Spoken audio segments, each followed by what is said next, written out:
नमस्कार, आर्या न्यूज में आप सभी का स्वागत है। मैं हूं आपके साथ प्रियंका तिवारी। खबरों को विस्तार से जानेंगे। कर्नाटक विधानसभा चुनाव में सिर्फ कुछ ही दिन बचे हैं। ऐसे में चुनाव प्रचार भी अब अपने पूरे चरम पर पहुंच चुका है। ऐसे में पीएम मोदी ने रविवार को शिवमोगा में आयोजित एक जनसभा को संबोधित किया और कर्नाटक को यह विश्वास दिलाया कि राज्य के विकास के जरिए वो यहां की जनता का कर्ज चुका देंगे। आप भी सुने। कल कर्नाटका में आकर के बोला है, उन्होंने कहा है कि कर्नाटका की सॉवरेनिटी की रक्षा करना चाहते हैं। कर्नाटका की सॉवरेनिटी यानी कि कर्नाटका की संप्रभुता, क्या आपको पता है कि इसका अर्थ क्या होता है? इतने सालों से पार्लियामेंट में बैठे हैं, भारत के संविधान का शपथ लिया है और ये बात बोलते हैं। जब कोई देश, सुनिए दोस्तों, जब कोई देश आजाद हो जाता है तो उस देश को संप्रभु राष्ट्र कहते हैं। कांग्रेस जो कह रही है, इसका मतलब है कि कांग्रेस कर्नाटका को भारत से अलग मानती है। क्या आपको मंजूर है ये बात? आपको मंजूर है? ऐसा कहने वाली कांग्रेस को सजा करोगे नहीं करोगे?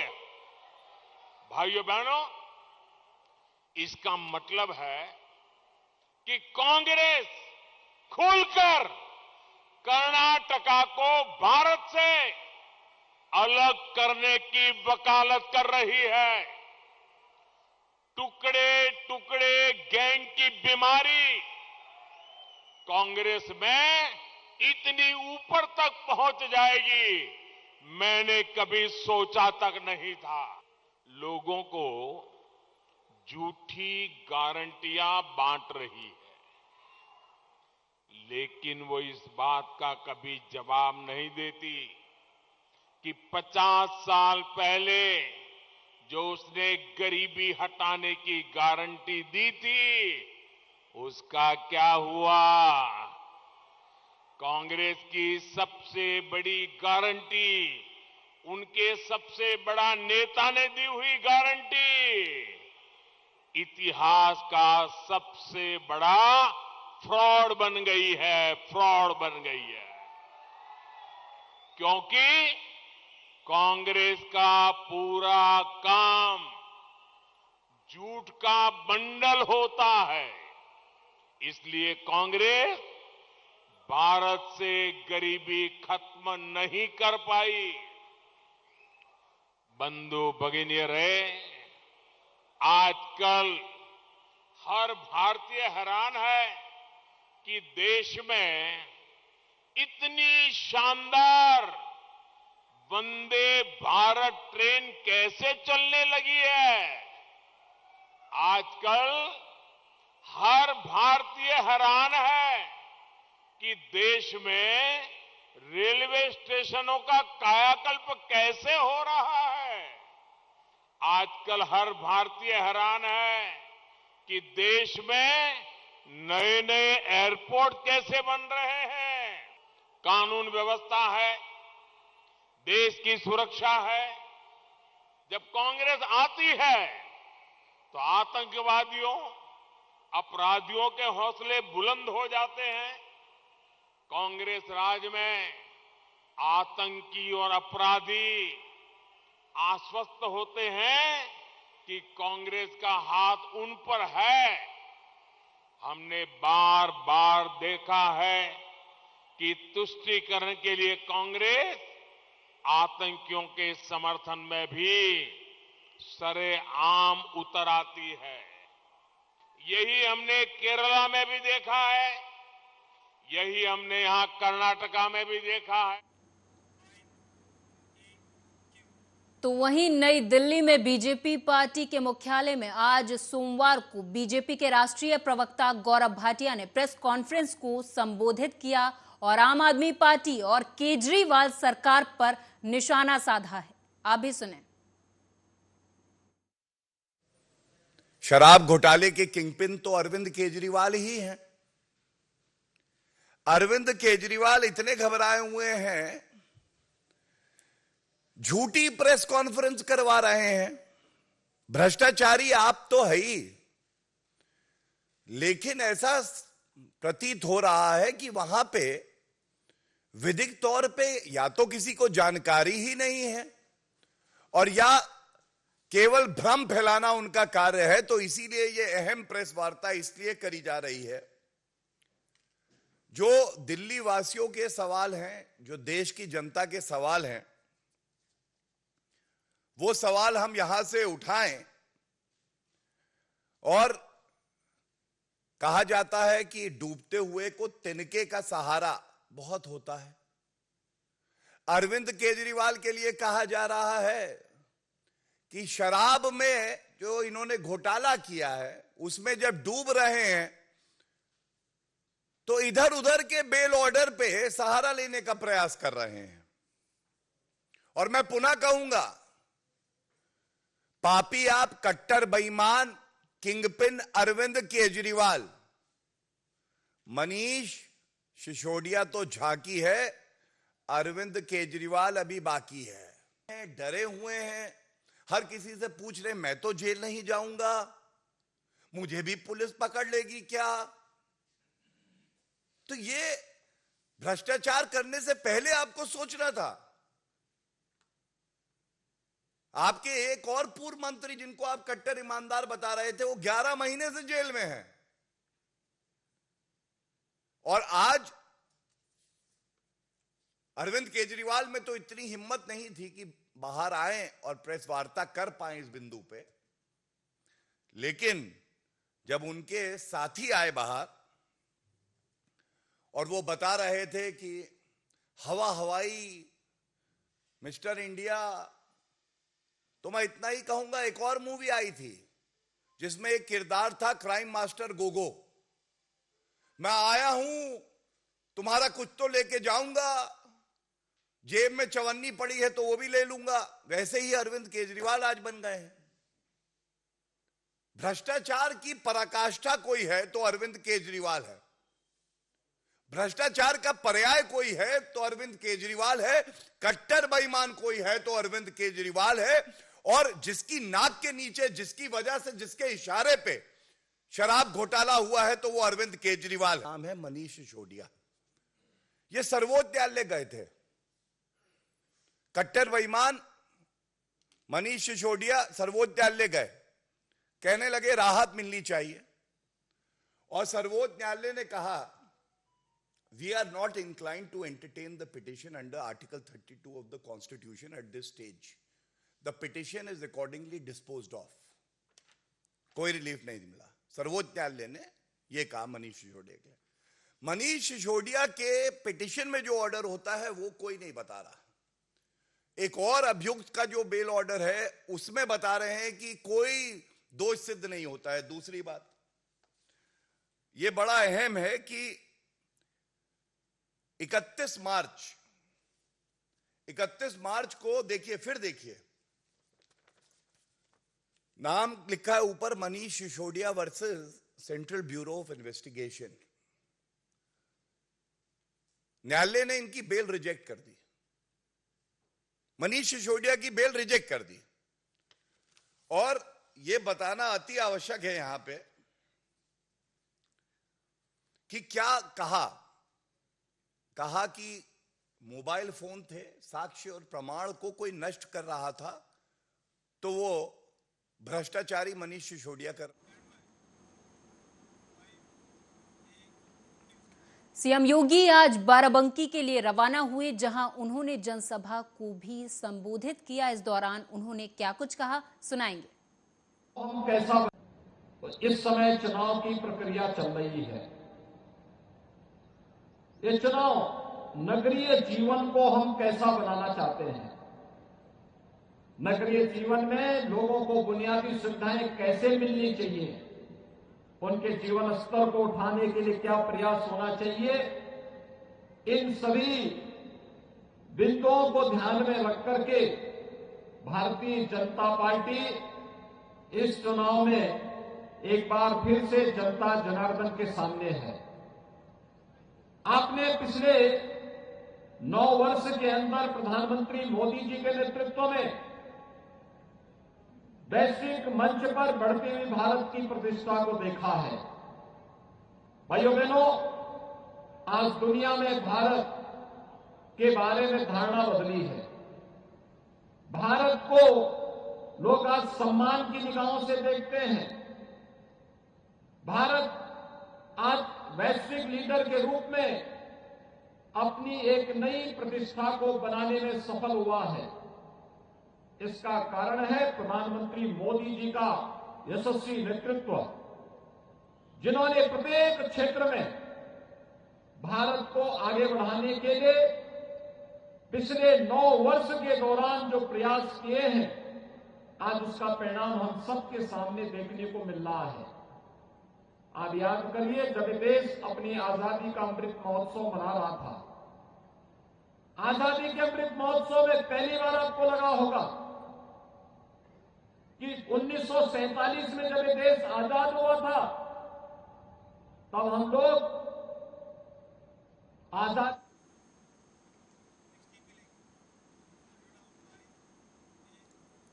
राजधानी दिल्ली में ट्रांसपोर्ट सेक्टर को वर्ल्ड क्लास बनाने की कोशिश लगातार जारी है। दिल्ली में अधिक संख्या में कार और स्कूटर होने की वजह से ट्रैफिक बहुत ज्यादा है। ऐसे में दिल्ली के सीएम अरविंद केजरीवाल ने आज प्रेस कॉन्फ्रेंस कर कहा कि पब्लिक ट्रांसपोर्ट को मजबूत करने के लिए, सुविधाओं के लिए अपग्रेड करना जरूरी है। आप भी सुने। दिल्ली में ट्रैफिक बहुत ज़्यादा है। उसका एक बड़ा कारण है कि दिल्ली की सड़कों के ऊपर कार और स्कूटर बहुत हैं, प्राइवेट व्हीकल्स बहुत ज़्यादा हैं। अगर हमें कार और स्कूटर पे ट्रैवल करने वाले लोगों को पब्लिक ट्रांसपोर्ट पे लेके जाना है, तो हमें पब्लिक ट्रांसपोर्ट को कंफर्टेबल, सेफ और टाइम के अकॉर्डिंग चले, ये हमें इंश्योर सुनिश्चित करना होगा। सबसे बड़ा रेवोल्यूशन दिल्ली के ट्रांसपोर्ट सेक्टर में तब आया था जब दिल्ली में मेट्रो शुरू हुई थी। बहुत सारे ऐसे लोग जो मिडिल क्लास के लोग हैं, इवन अपर मिडिल क्लास के भी लोग हैं, उन लोगों ने अपनी अपनी गाड़ियां छोड़ के और मेट्रो से जाना शुरू किया। इससे दिल्ली की सड़कों पे काफ़ी व्हीकल्स की कमी आई थी। लेकिन धीरे धीरे over a period of time, अब मेट्रो को भी 22-23 साल हो गए, 25 साल हो गए, धीरे धीरे दिल्ली की सड़कों पे फिर से ट्रैफिक बहुत ज़्यादा बढ़ गया है। मेट्रो खचाखच भर गई हैं, जिसकी वजह से एक रिपल्सिव इफेक्ट है कि जिन लोगों ने मेट्रो में जाना शुरू किया था, मेट्रो में जगह नहीं मिलती, बैठने की जगह नहीं मिलती, खचाखच भरी रहती है, वो आराम नहीं है। सो वापस लोग अपनी गाड़ियों पे आ गए, वापस लोग अपने स्कूटर पे आ गए। दिल्ली में बसें हैं, दिल्ली की डीटीसी की बसें हैं, क्लस्टर बसें हैं। वो बसेस लोअर मिडिल क्लास तक इस्तेमाल करते हैं लोग। बसेस एसी बसेस भी हैं, लेकिन बसेस में सीट की कोई गारंटी नहीं है, वो वाला कंफर्ट नहीं है जो एक अपर मिडिल क्लास या मिडिल क्लास एक्सपेक्ट करता है। उसको देने के लिए एक स्कीम के ऊपर हम पिछले 4-5 साल से काम कर रहे हैं। प्रीमियम बसेस हम लाने की कोशिश कर रहे थे दिल्ली में। ये अपनी तरह का पहला एक्सपेरिमेंट है पूरे देश के अंदर। इस तरह की प्रीमियम बसेस पूरे देश में कहीं एक स्कीम के तहत कहीं नहीं चलाई गई हैं। इसको एक स्कीम बनाई है हमने, Delhi motor vehicles licensing of aggregate premium buses scheme, aggregator.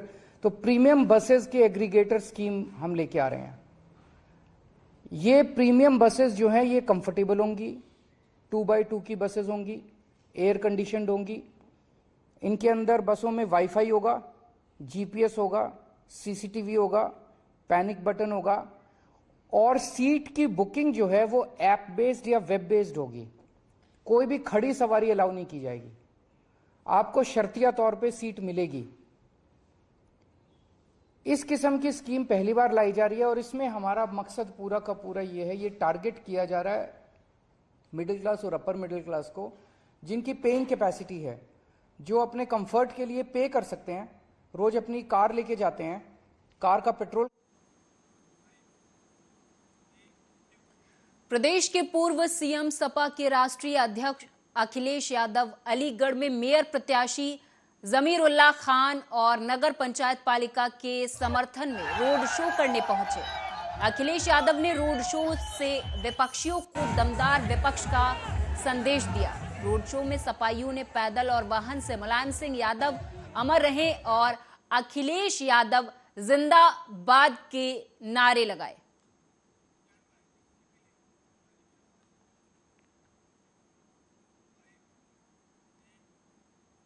आम आदमी पार्टी से राज्यसभा सांसद संजय सिंह कानपुर देहात के रूरा पहुंचे। रूरा में एक जनसभा को संबोधित करते हुए उन्होंने जनता से अपील करते हुए कहा कि सभी वादे पूरे करने के लिए झाड़ू आ गई है। जनसभा को संबोधित किया है आम आदमी पार्टी के सांसद संजय सिंह ने। और मैं यहाँ के लोगों से कहना चाहता हूँ, एकता का राज चलेगा, हिंदू मुस्लिम साथ चलेगा, ये आम आदमी पार्टी का नारा है। इस निकाय चुनाव में सब मिलकर झाड़ू चलाइए, झाड़ू पे मोहर लगाइए।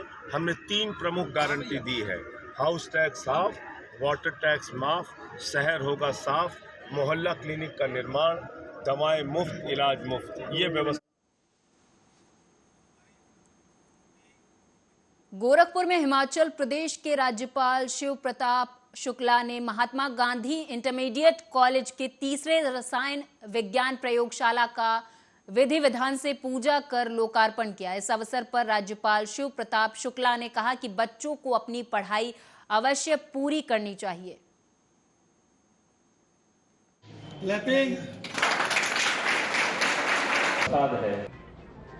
आज उस विद्यालय के प्रबंध तंत्र के साथ मैं यहाँ हूँ और यहाँ विज्ञान के प्रयोगशाला का आज मैंने लोकार्पण किया है। इसके पहले भी विज्ञान के प्रयोगशाला का लोकार्पण मैं कर चुका हूँ। ये दूसरी बार मैं कर रहा हूँ। देखिए, उस विद्यार्थी को बहुत अच्छा लगता है जहाँ उसने शिक्षा अर्जित किया हो और आने का मौका मिलता है। और इस परिस्थिति में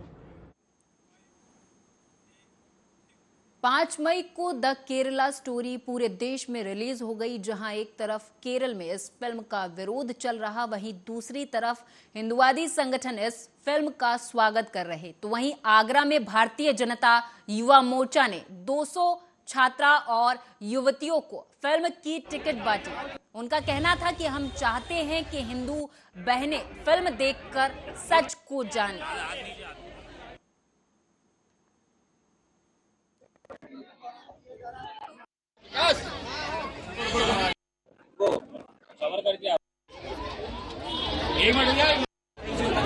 टिकट मिल गई है, उनको टिकट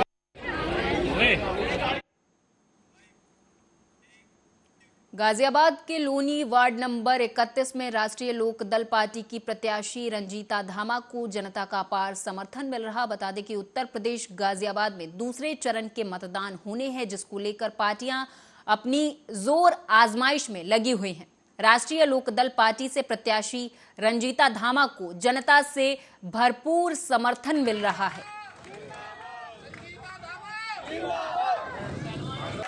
और राष्ट्रीय संगठन मंत्री हैं सतीश शर्मा जी, उन्होंने पूरे संगठन के साथ सर्वसम्मति से निर्णय लेकर यह तय किया है कि जिस तरह से निकाय चुनाव में गाजियाबाद लोकसभा में सर्व समाज की अनदेखी की गई है और एक भी सीट पर निकाय चुनाव में उनको टिकट नहीं दिया गया, तो उनकी अपनी भावनाओं से आहत होकर उन्होंने आज हमें अपना समर्थन पत्र सौंपा है। तो मैं पूरे अखिल भारतीय ब्राह्मण राष्ट्रीय ब्राह्मण महासभा का बहुत बहुत आभार व्यक्त करती हूँ। मुरादाबाद के कटघर थाना इलाके के कमला विहार में उस वक्त हड़कंप मच गया जब एक व्यक्ति को पैर में गोली मार दी गई। तो वहीं इस बात की सूचना थाना कटघर प्रभारी राजेश सोलंकी को मिली। सूचना पाकर थाना प्रभारी राजेश सोलंकी मौके पर पहुंचे और अपने पुलिस कर्मियों के जरिए घायल व्यक्ति को इलाज के लिए जिला अस्पताल भेज दिया गया, जहां पर उसका इलाज जारी है।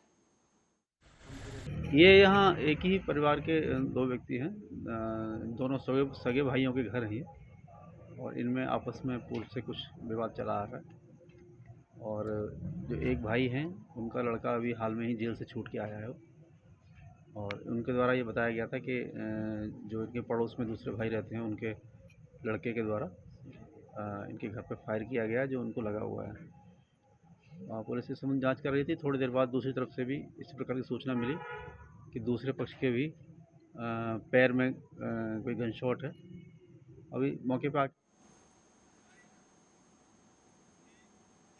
हरियाणा के रेवाड़ी से खबर है। बताते चले कि पूर्व मंत्री रामविलास शर्मा का बयान सामने आया। उन्होंने इस दौरान कहा कि पहलवानों के धरने में कांग्रेस आगे आ गई और बेटियां पीछे रह गई। बता दें कि कई दिनों से पहलवानों का धरना प्रदर्शन लगातार जारी है। इस वेदों को मिटा दूंगा। भारत माता। साक्षी मलिक मेरी बेटी है। जब वो गोल्ड मेडल लेके आई मोखरा गांव में, मैं मंत्री के नाते 2 करोड़ का चेक दे के आया। बबीता फोगाट, विनेश फोगाट, ये मेरे पड़ोस के गांव बलाड़ी की है। ये सब बेटियां हमारी आदरणीय बेटियां हैं।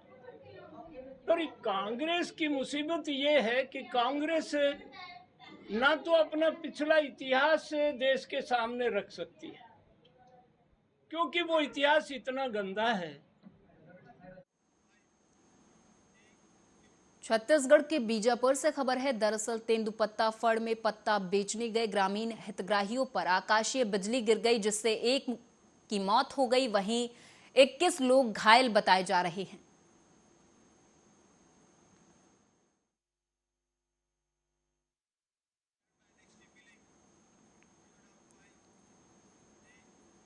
पंजाब के भवानीगढ़ से खबर है। बताते चले कि भवानीगढ़ के गांव संघरेड़ी के लोग नरक की जिंदगी जी रहे। ऐसा हम नहीं कह रहे, वहां की परिस्थितियां खुद बता रही है। दरअसल भवानीगढ़ के गांव संघरेड़ी की रविदास बस्ती के लोग गंदे पानी की निकासी के पुख्ता इंतजाम न होने की वजह से नरक भरी जिंदगी जी रहे।